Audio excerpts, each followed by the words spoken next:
detection and punishment of the crime of genocide in relation to the Palestinians in Gaza.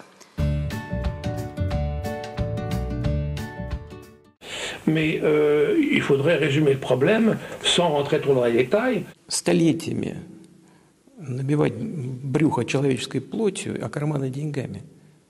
Но они должны понять, что бал вампиров заканчивается.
Alors, l'OTAN est une organisation efficace d'un point de vue des Américains, puisque c'est une organisation qui leur a permis de complètement prendre le contrôle de pays puissants, à l'économie puissante, donc les pays de l'Union européenne, et maintenant d'autres pays comme Suède, Finlande, qui étaient des pays neutres, et des pays comme le Canada.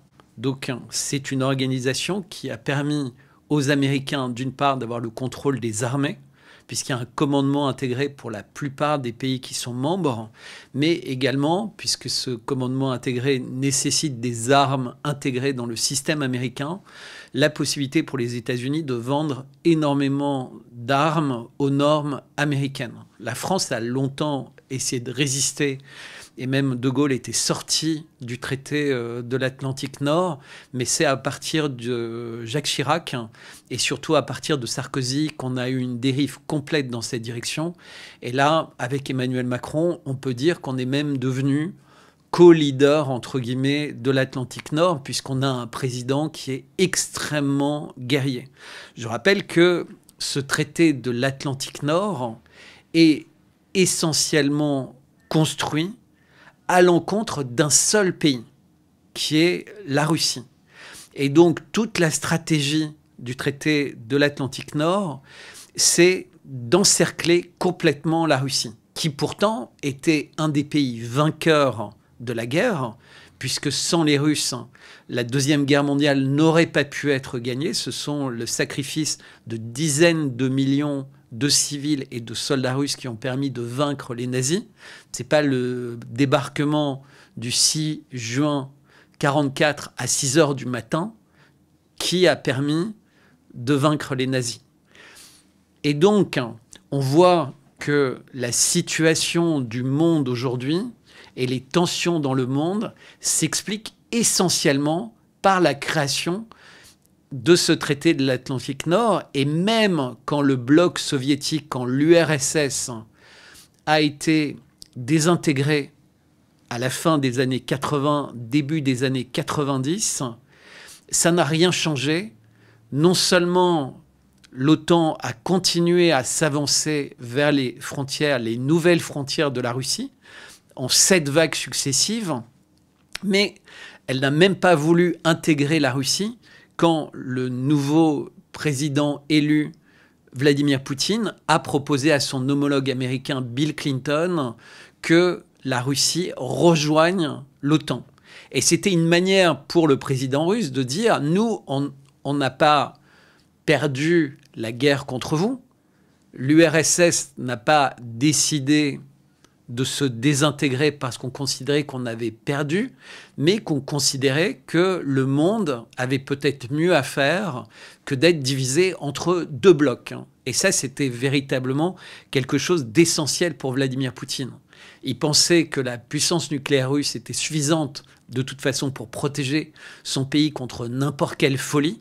Et aujourd'hui, cette puissance nucléaire est nettement supérieure à ce qu'elle a été à l'époque grâce aux missiles hypersoniques et à une flotte de sous-marins qui est véritablement invincible, entre guillemets, du côté russe, et même les avions en fait, qui sillonnent en permanence le ciel avec des ogives nucléaires. Et donc, pour le président Poutine, c'était une manière de dire « arrêtons cette course aux armements, arrêtons cette folie, mettons en place tous les traités et ainsi on va pouvoir combattre le terrorisme, on va combattre la faim, on va combattre la soif, on va combattre en fait les déséquilibres du monde qui empêchent une cohésion globale dans l'intérêt des peuples, puisque ça c'est la vision du président Poutine. Ce qui s'est passé, c'est qu'il a reçu une fin de non-recevoir de Clinton, et il faut bien souligner que Clinton pensait que c'était une bonne idée. Mais quand il est revenu, pour montrer à quel point les présidents américains ne sont pas aussi cyniques que les gens qui décident vraiment de la politique américaine, il est revenu vers Poutine et lui a dit « ce ne sera pas possible maintenant ». Et on comprend avec l'évolution des choses que ce ne sera jamais possible. Comme l'a souligné à la fois le président Poutine récemment, c'est une guerre où il a utilisé le mot vampire en disant que c'était bientôt la fin du bal des vampires. Il a dit beaucoup de fois que c'était une guerre entre le bien et le mal. Et le patriarche Kirill a dit la même chose et il a même évoqué Satan. Donc on voit bien qu'on est rentré dans un débat qui n'a plus rien à voir avec l'armée, qui n'a rien à voir avec l'économie, qui n'a rien à voir avec les ressources pétrolières. On est véritablement dans une guerre pour le contrôle des âmes. Et dans son entretien avec Tucker Carlson, Vladimir Poutine avait bien insisté là-dessus en disant que les médias occidentaux, les médias de ce que souvent la porte-parole le porte-parole et la porte-parole du gouvernement russe appellent l'empire du mensonge. C'est-à-dire que cet empire du mensonge des médias est tellement grand qu'aujourd'hui, il est même capable, avec les lois dans les différents pays, et il va y avoir une loi dans ce sens en Europe, d'enfermer, d'emprisonner et de condamner les gens qui disent la vérité si la vérité ne convient pas au narratif officiel à l'intérieur de l'Union européenne et donc en réalité à l'intérieur de l'OTAN. C'est-à-dire que les Américains, pour l'instant, sont protégés par leur premier amendement, mais le gouvernement actuel rêverait, évidemment, le gouvernement Biden et les gens qui le soutiennent rêveraient de faire la même chose aux États-Unis, de prendre le contrôle en fait, des gens qui sortent du narratif imposé, qui est la Russie est méchante, l'Iran est méchant, le monde est méchant, à part les gens qui vont dans le sens des Américains. Et donc c'est très intéressant cette fête des 75 ans, parce que qu'est-ce qui s'est passé au cours des 2 dernières années? Malgré l'extension de l'OTAN, les budgets illimités de l'OTAN, avec l'impression de billets, avec le contrôle et la coercition sur quasiment l'intégralité des États du monde qui ne peuvent pas véritablement lutter contre les Américains, puisqu'ils sont endettés, puisqu'ils utilisent le SWIFT, etc. Et peu d'États peuvent résister, comme la Russie, qui finalement a résisté à toutes les sanctions. Mais surtout, elle a fait mieux que résister, puisqu'elle montre qu'aujourd'hui, l'OTAN admet, puisque ce sont les dernières déclarations du chef de l'OTAN, qu'ils sont absolument incapables de fournir des armes conventionnelles pour permettre à l'Ukraine ne serait-ce que de stabiliser le front. Et donc on rentre dans un narratif fou où des troupes de l'OTAN pourraient être envoyées sur le terrain en Ukraine. Et les Russes ont tout de suite réagi en disant que ces troupes deviendraient non seulement des cibles légitimes, mais en plus des cibles prioritaires. On en est là.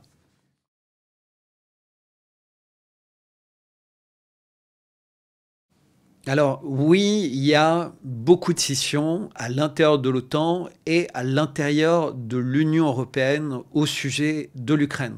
Les pays qui ont une tradition plus orthodoxe, les pays qui sont proches de la Russie, comme la Hongrie, la Slovaquie, etc., ne comprennent pas l'attitude belliqueuse de l'Union européenne, puisqu'on voit que les conséquences des sanctions sont catastrophiques pour l'économie européenne. L'Allemagne est en récession, l'industrie allemande fuit l'Allemagne pour aller aux États-Unis. Il y a plein de problèmes également avec les flux migratoires qui sont incessants. Ça, c'est une première chose. Mais il faut aussi savoir que depuis octobre, il y a un nouveau conflit qui est entre Israël et les Palestiniens.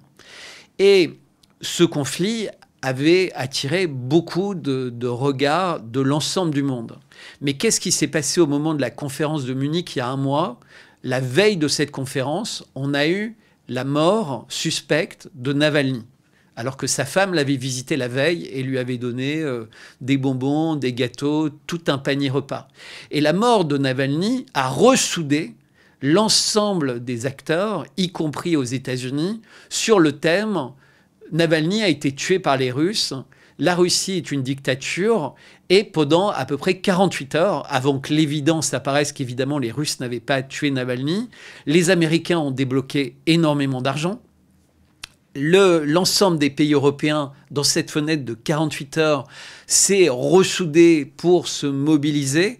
Et d'un seul coup, l'Ukraine, qui était en train d'être déconsidérée, puisque elle avait matériellement perdu, puisque maintenant on voit la manière avec laquelle l'armée russe avance en Ukraine à son rythme, mais sans avoir véritablement face d'elle de réaction solide. Donc la seule chose, c'est que les Russes essayaient au minimum de détruire les infrastructures ukrainiennes et d'avoir des cibles civiles qui pouvaient être tuées. Mais maintenant, on voit qu'il y a un changement d'organisation, puisque les installations électriques sont détruites, que la ville de Kharkov est en train d'être vidée des habitants, et on voit bien que c'est la prochaine cible, et qu'ensuite, vraisemblablement, Odessa sera la suivante. Donc on a tout un enjeu du côté de la Transnistrie avec la Moldavie qui souhaite rentrer dans l'Union européenne et avec toutes les conséquences que ça pourrait avoir pour justement la Transnistrie, qui est beaucoup plus proche de la Russie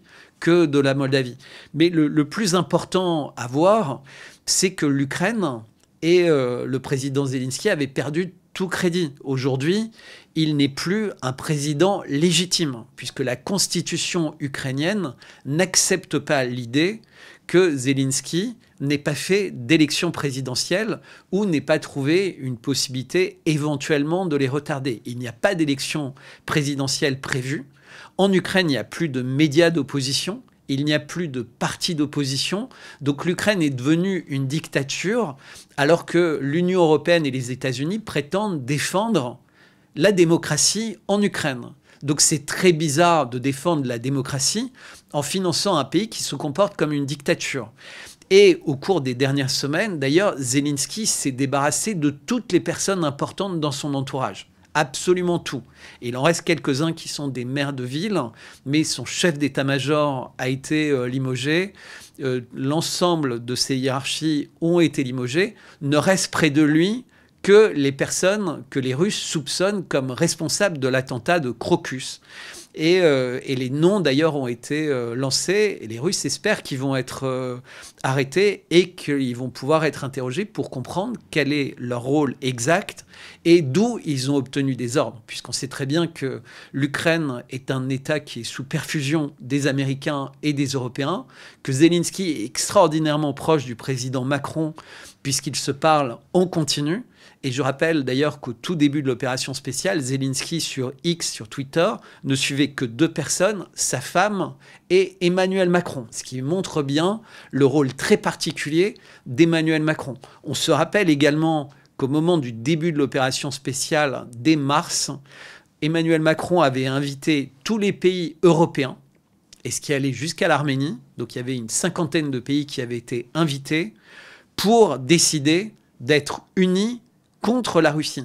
Et c'est dans la foulée de cette réunion que l'Europe a pris les sanctions les plus dures, bien plus dures que les sanctions américaines qui suivaient en général les Européens, alors qu'en principe c'est l'inverse.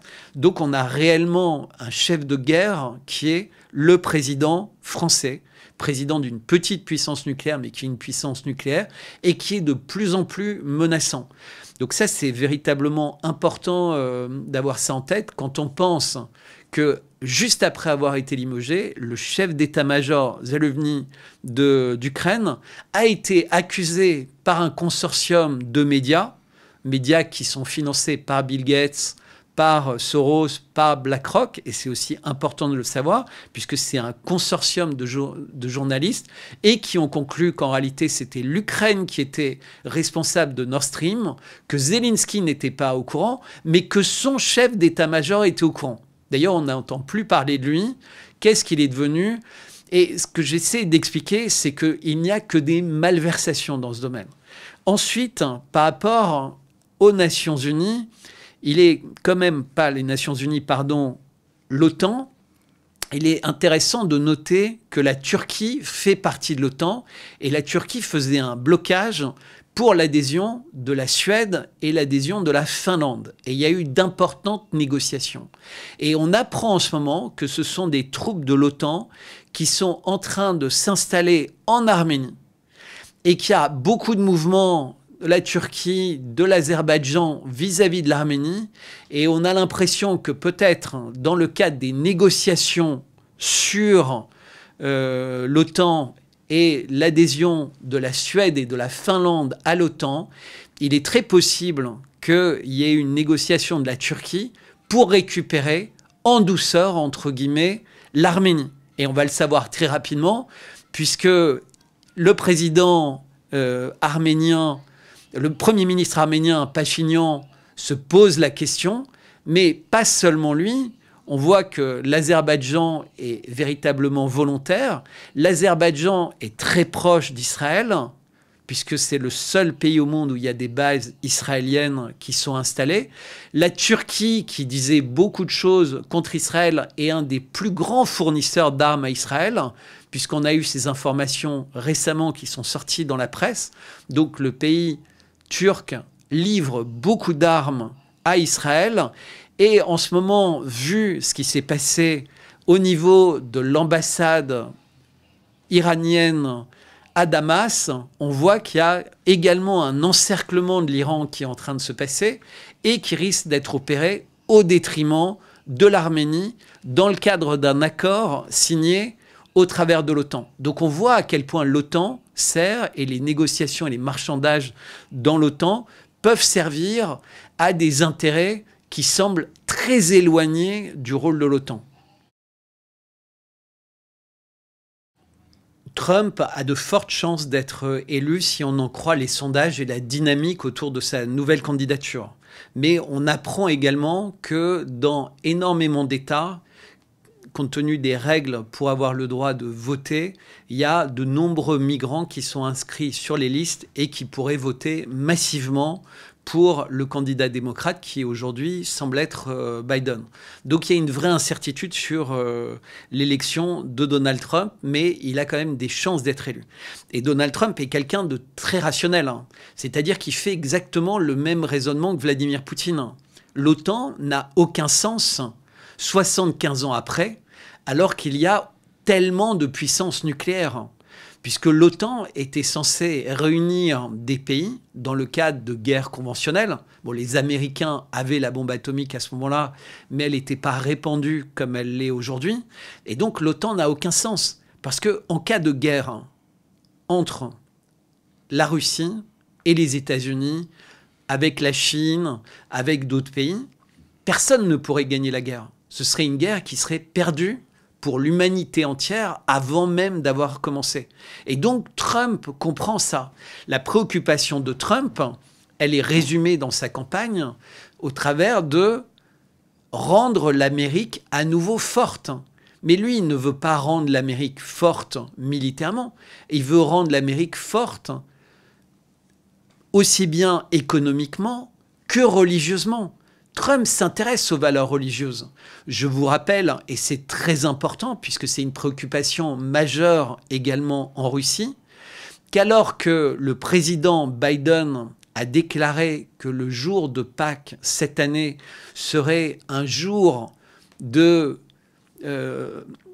prosélytisme pour les minorités et en particulier la minorité LGBT+, donc c'est ce qu'il appelle un jour de fierté pour les LGBT+, Trump a fait un discours dans lequel il rappelait que Pâques, c'était la crucifixion de Jésus-Christ, le Fils de Dieu, pour l'ensemble des habitants de la terre et après sa résurrection. Et donc, la preuve que Dieu existe. Et donc, le LGBT+, évidemment, c'est tuer Dieu. C'est cette culture woke qui dit que Dieu n'existe pas, puisqu'en fait, l'homme est capable de décider de changer le sexe des personnes. L'homme est capable de transformer quelqu'un en quelque chose qui est contre sa nature d'origine. Et donc, on a bien, dans cette guerre, entre guillemets, du bien contre le mal, Trump qui a bien compris que l'ennemi, ce n'était pas du tout la Russie, ce n'était pas non plus la Chine. L'ennemi, il était à l'intérieur de chaque pays. Ce sont des gens qui sont sombres et qui veulent, en ce moment, faire beaucoup de mal à l'humanité.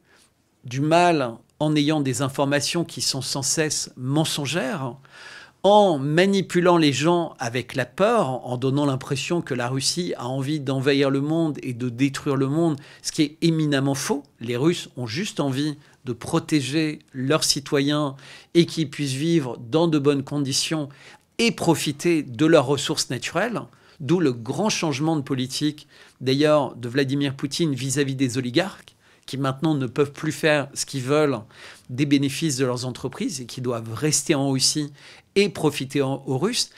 Et Trump pense exactement la même chose. Il pense la même chose aussi vis-à-vis de l'Organisation mondiale de la santé, qui considère comme un danger pour l'humanité, puisque ce sont des organisations qui veulent, sans être élues, ce qui est le cas de l'OTAN, ce qui est le cas de l'Organisation mondiale de la santé, prendre des décisions qui ont des conséquences pour l'humanité entière. Et ça, c'est un véritable danger. Et donc, en cela, il y a une volonté de Donald Trump de s'occuper essentiellement des Américains et dire aux Européens, si vous avez des problèmes, si vous avez envie d'être en guerre avec quelqu'un, comme semble l'être le président Macron, puisqu'il est en guerre continuelle depuis le premier jour contre la Russie, on avait quand même tous les ministres français qui annonçaient fièrement à la télévision qu'on allait réduire à zéro, à néant la Russie, que ce pays reviendrait à l'âge des cavernes. Donc jusqu'à présent, c'était que les faucons américains qui avaient dit ça de la Libye et de l'Irak. Subitement, le gouvernement français, qui jusqu'à là était toujours un gouvernement de paix et d'apaisement, était le plus belliqueux. Et Trump, qui est considéré comme beaucoup comme un danger public, pendant son mandat, il n'y a eu aucune guerre, alors que depuis que Biden est là, il y a des guerres partout, de l'instabilité partout. Et d'ailleurs, Trump dit, si moi j'avais été là, il n'y aurait jamais eu de 7 octobre et il n'y aurait pas eu de guerre entre Israël et Gaza. Si moi j'étais là, la guerre serait déjà finie avec l'Ukraine. Et on sait bien que si ça dépendait que des Russes, la guerre serait finie. Puisqu'en mars, il y avait déjà une paix qui avait été signée, les annexes avaient été signées, et les Russes ont cru en la bonne volonté des signataires, ils ont reculé, et qu'est-ce qui s'est passé? Boutcha. Ok, oui, les Américains peuvent quitter l'OTAN, sans aucun problème. Et c'est d'ailleurs leur intérêt, puisque l'OTAN n'a aucun sens. Aujourd'hui, avec la prolifération des armes nucléaires, l'OTAN n'a pas de sens, puisque rien ne peut protéger aucun pays au monde contre la prolifération d'armes nucléaires telle qu'elle a lieu aujourd'hui. Les Russes ont 6000 têtes nucléaires, au minimum, peut-être 10 000. Elles sont sur des vecteurs hypersoniques, donc il n'y a aucun moyen de les arrêter. Donc l'OTAN ne sert à rien contre la Russie, parce que la Russie peut détruire, entre guillemets, tous les pays de l'OTAN entre ses missiles nucléaires, ses torpilles nucléaires et toute autre décision qui serait les leurs, d'autant que la Chine se mettrait du côté de la Russie si de telles extrémités arrivaient. Ça, c'est la première chose. L'Europe, depuis que Macron est président, surtout Macron, souhaite doter l'Europe d'une armée. Et donc l'Europe pourrait, à elle seule, devenir l'OTAN. Et c'est ce qui est en train de se passer, puisque avec l'intégration de la Suède, de la Finlande, on voit bien qu'il y a une militarisation aux normes OTAN de toute l'Europe. Est-ce que la Turquie rejoindrait l'Europe ou resterait dans un OTAN sans les États-Unis? C'est incertain, mais oui, l'OTAN n'existerait plus évidemment sans les Américains, puisque c'est un commandement intégré sous contrôle américain, mais il y aurait une alternative européenne. Mais ce qui est extrêmement troublant dans tout ça, et c'est vraiment ça qu'il faut réaliser, c'est que ça n'a aucun sens entre hyperpuissances de créer des alliances militaires.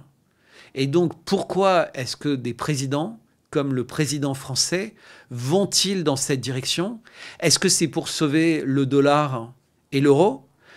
Ou est-ce qu'il y a des raisons, telles qu'elles sont évoquées par Donald Trump, mais également par Vladimir Poutine et de plus en plus par les Chinois, qui sont eschatologiques? Est-ce qu'on est, et les Israéliens aussi, est-ce qu'on est dans un domaine qui dépasse l'entendement avec ce qui est en train de se passer aujourd'hui? Parce que ces organisations militaires n'ont aucun sens, sauf à vouloir créer l'apocalypse, et aucun humain normal ne peut vouloir créer l'apocalypse. Donc qui est à la tête des États? Quels sont ces gens qui veulent pousser le monde au bord d'une crise nucléaire, voire même l'entraîner dans une crise nucléaire? C'est ça la vraie question. L'OTAN n'a aucun sens, n'a aucune rationalité. C'est pour ça que le président Trump veut en sortir. Il n'a pas de sens.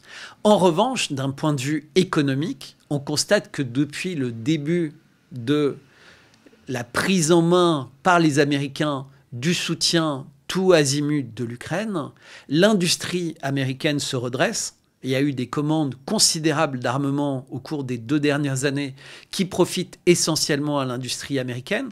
Les sanctions prises par les Européens et les Américains profitent au secteur gazier, pétrolier américain, mais également au monde de la finance américaine, puisqu'on voit aujourd'hui que les bourses continuent à battre record sur record, ce qui est complètement irrationnel. Donc ça profite aux gens très riches. Évidemment, ça ne profite pas aux pauvres. Et on sent bien qu'en réalité, ils sont une variable d'ajustement. Si vous observiez ce qui passe en ce moment en Europe, c'est multiplication des lois sur la mort, avec l'entrée dans la Constitution française de l'IVG, bientôt de l'euthanasie, peut-être même à terme du suicide assisté. Tout ce qui va se passer avec l'OMS montre qu'en fait, la culture de la mort est celle qui régit les gens qui nous dirigent aujourd'hui. Et ça, c'est complètement fou.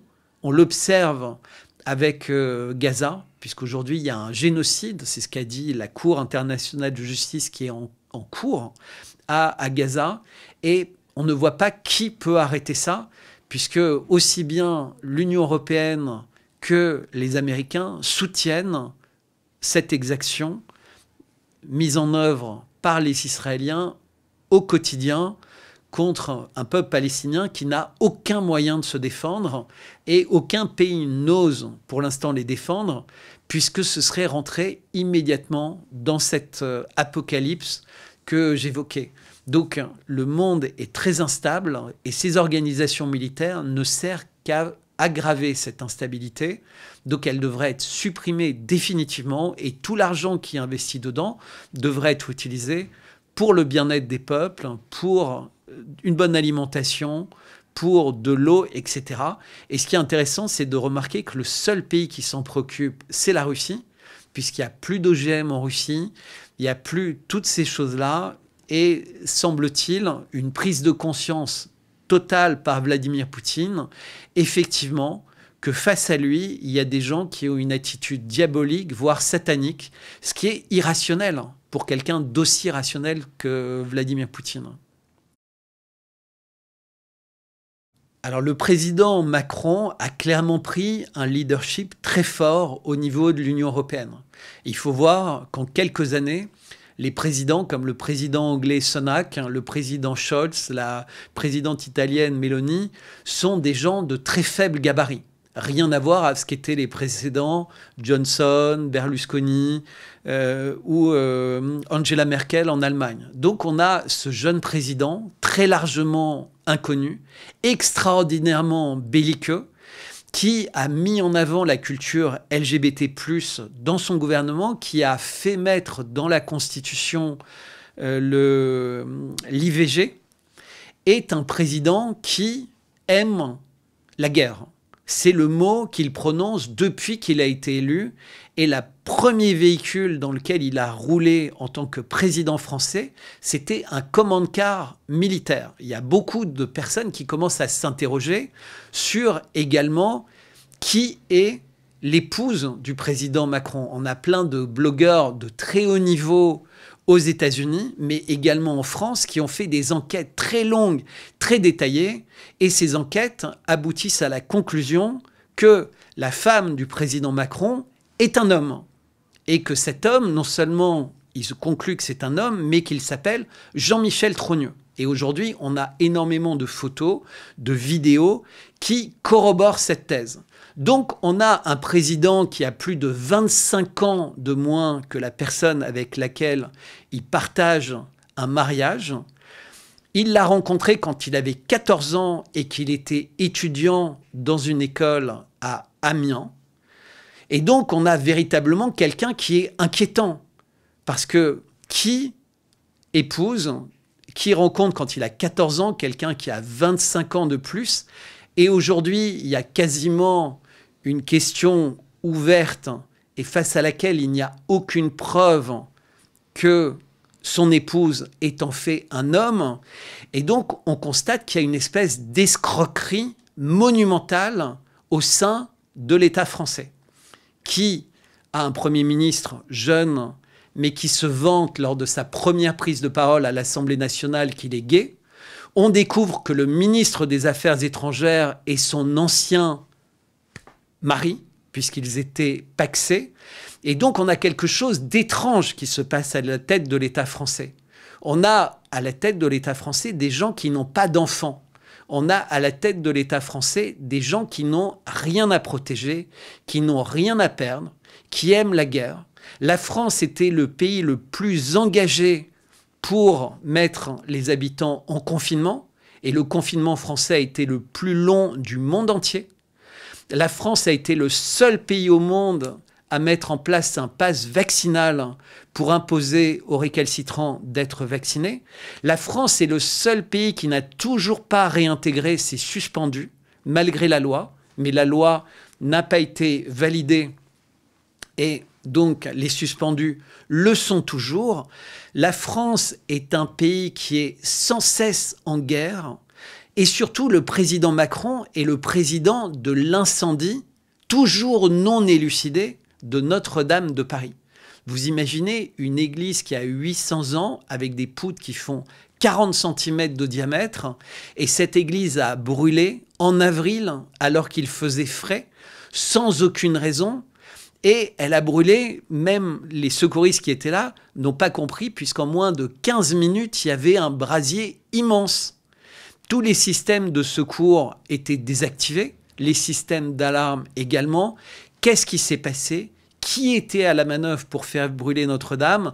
Et on revient toujours, quand on parle de la France, à quelque chose qui est véritablement bizarre, qui devrait préoccuper tout le monde, qui évidemment devrait préoccuper les Russes, comme ça préoccupe les Français, parce qu'on se demande où on va. Et aujourd'hui, je m'exprime encore librement, mais il y a des lois qui sont en train d'être votées en France et au niveau de l'Union européenne qui pourraient nous interdire catégoriquement de nous exprimer comme ça. Il y aurait le risque de confiscation de nos biens, ça c'est prévu dans la loi, d'amende, de peine de prison, c'est-à-dire que les gens ne vont plus pouvoir poser de questions en France et ne pourront plus s'exprimer. C'est-à-dire que la France est en train d'être une dictature et qui impose ce modèle de dictature à l'ensemble de ses partenaires européens. Alors, ça l'intéresse de créer une armée au sein de l'Union européenne unifiée. Ça intéresse le président Macron d'avoir une armée européenne unifiée pour une raison simple. À l'intérieur de l'Union européenne, il n'y a qu'une seule puissance nucléaire, c'est la France. Et donc la France aurait naturellement la position de leader au sein de cette armée. Par ailleurs, on a une aviation qui est performante, des fabricants d'avions qui sont performants, et il y aurait peut-être l'envie de vendre le matériel produit par la France à l'intérieur de cette armée unifiée. Mais il y aura un problème de toute façon en termes de mobilisation de soldats. Parce que aussi bien, il y a une trentaine d'années, l'armée française était une armée qui était forte, qui était véritablement autonome. Elle n'était pas dans le commandement intégré de l'OTAN. C'est plus du tout le cas aujourd'hui. On a une armée qui est l'ombre d'elle-même. Et c'est vrai à l'intérieur de tous les pays de l'Union européenne et les pays de l'OTAN qui sont à l'intérieur de l'Europe. Et par ailleurs, le calendrier paraît bizarre. Parce que pour mettre en place ça, il va falloir des années. D'abord, il faudrait le faire dans le cadre de l'OTAN, puisque toutes les armées des pays de l'Union européenne sont dans le cadre du commandement intégré de l'OTAN, de comment est-ce que les choses pourraient se diviser. Donc, est-ce que le président Macron anticipe la sortie des États-Unis de l'OTAN avec l'arrivée de Donald Trump et commence à préparer le terrain pour que le nouvel OTAN, entre guillemets, soit uniquement l'Union européenne, qui ne serait plus, qui serait économique et donc qui deviendrait militaire. Et devenant militaire, ça deviendrait politique. Et je pense que c'est le rêve de Macron de devenir le président de l'Union européenne. Donc tout ce qu'il fait, tous ses actes, donnent l'impression qu'il a envie de prendre la présidence de l'Union européenne, mais factuellement. Aujourd'hui, il est quasiment président de l'Union européenne, puisque les commissaires les plus importants lui répondent directement, comme le commissaire Breton, mais également von der Leyen. Et donc, peut-être qu'il souhaiterait formaliser ça avec des États-Unis d'Europe, dont il serait le président, puisqu'il est très jeune. Donc, il a beaucoup d'années devant lui pour gouverner et faire évoluer le monde selon ses desiderata. Alors, si des pays de l'OTAN envoient des troupes dans un pays qui n'est pas membre de l'OTAN, d'après tous les juristes qui ont étudié les clauses de l'OTAN, ils ne sont pas protégés dans le cadre de l'article 5, puisque l'article 5 stipule que c'est le territoire des membres de l'OTAN qui crée la mise en place de l'article 5. Et donc on se rappelle, quand il y avait eu des morts en Pologne suite à un missile dont on ne savait pas qui était l'émetteur, Zelensky, qui soutenait que c'était les Russes, voulait que l'article 5 soit mis en place et que l'ensemble des pays de l'OTAN s'attaquent à la Russie, à ses côtés. Or, le missile était un missile ukrainien, donc la clause ne s'appliquait pas. Donc la clause ne s'appliquera pas si des troupes sont sur le territoire ukrainien. Et d'ailleurs, tous les spécialistes, toutes les personnes de terrain savent qu'il y a des troupes de l'OTAN qui sont déjà là pour de la formation, pour de l'accompagnement, pour de pilotage d'armes à haute technologie, pour lequel il n'était pas possible, dans des délais aussi rapides, de former les Ukrainiens. Donc il y a déjà des troupes de l'OTAN. Mais là, le président Macron parlait d'envoyer quelques milliers d'hommes. Et la manière avec laquelle ça a été interprété, c'est d'une part accélérer l'engagement de l'OTAN, c'est-à-dire que l'OTAN soit véritablement engagée formellement en Ukraine avant l'élection américaine, c'est-à-dire que mettre véritablement ce sujet sur le tapis et contraindre Donald Trump à changer de position par rapport à l'avenir de l'OTAN vis-à-vis des États-Unis. Mais autre chose, ce serait l'idée d'utiliser ces soldats un peu comme des boucliers humains, de dire on met des soldats sur la rive ouest du Dniepr, et donc si les Russes veulent déplacer cette limite, en fait c'est eux qui créeront une guerre contre l'OTAN, et pas l'OTAN qui sera en guerre contre eux. Ou de mettre des troupes à Kharkov ou à Odessa et de dire si vous bombardez ces villes, si vous avancez, vous allez tuer des troupes de l'OTAN, vous serez responsable. Donc c'était une image de bouclier humain. Mais les Russes ne sont pas tombés dans ce piège, puisque immédiatement, ils ont annoncé que ça ne leur posait aucun problème de tirer sur les troupes de n'importe quel pays de l'OTAN qui serait sur place. Au contraire, que ces cibles seraient des cibles stratégiques. Donc les Russes ont réglé le problème de la présence de troupes de l'OTAN. Les Allemands qui ont interprété, comme les Russes, que ça ne déclencherait rien du tout, ont essayé de décourager le président Macron dans cette direction, mais suite à des écoutes de militaires allemands qui ont été libérés, suite à plein de choses qui s'est passé au cours des 2 dernières semaines, finalement, on sent que tous les pays de l'Europe sont en train de se rallier à la position de Macron. Les députés français et les sénateurs français qui étaient absolument contre se sont également ralliés à cette position. Donc la probabilité d'avoir de grands nombres de soldats de l'OTAN en Ukraine dans les prochaines semaines n'est pas nulle, au contraire, elle est forte. Qu'est-ce qui se passera exactement? Comment les choses vont évoluer? J'en ai aucune idée, mais de toute façon, la situation est véritablement inquiétante parce qu'on est avec des chefs d'État, encore une fois, qui semblent ne pas réaliser ce que serait une guerre nucléaire pour l'humanité entière, qui n'ont pas conscience que l'humanité pourrait ne pas survivre à un cataclysme nucléaire tel qu'il serait vu les forces en présence. Donc c'est très inquiétant. C'est très inquiétant parce que je pense que la catastrophe est possible, plus que jamais.